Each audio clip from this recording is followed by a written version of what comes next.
आखिरी 2 मिनट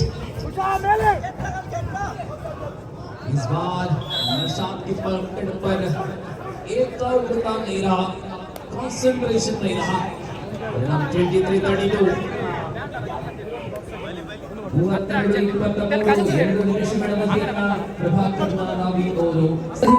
ಸ್ಪರ್ಧೆಯನ್ನು ನಿಯಂತ್ರಿಸಿದ ಎಲ್ಲ ಅಫಿಷಿಯಲ್ಗಳಿಗೆ ಧನ್ಯವಾದಗಳು. ಜೊತೆಯಲ್ಲಿ ವೀಕ್ಷಕರ ಆ ಒಂದು ಸಹಕಾರ ಮೆಚ್ಚಲೇಬೇಕಾಗಿದೆ. ಲೀಗ್ ಹಂತದಲ್ಲಿ ಎರಡು ತಂಡಗಳು ಮೊದಲ ಪಂದ್ಯವನ್ನ ಸೋತು ಆರಂಭಿಸಿದಂತಹ ನ್ಯೂ ಸ್ಟಾರ್ ಮತ್ತು ಪ್ರಕಾಶ್ ಕುಂಬಳ ವಾರಿಯರ್ಸ್ ಫೈನಲ್ ಅಲ್ಲಿ ಇದೀಗ ಎರಡು ತಂಡಗಳ ನಡುವೆ ನಡೆದಂತಹ ಫೈನಲ್ 24 ನ್ಯೂ ಸ್ಟಾರ್ ಮಂಗಳೂರು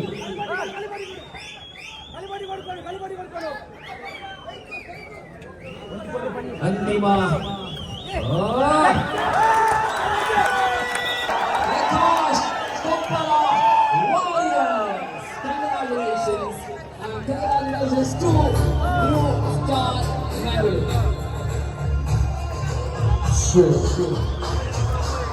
ಹೋಗ್ತಾ ಇದೆ.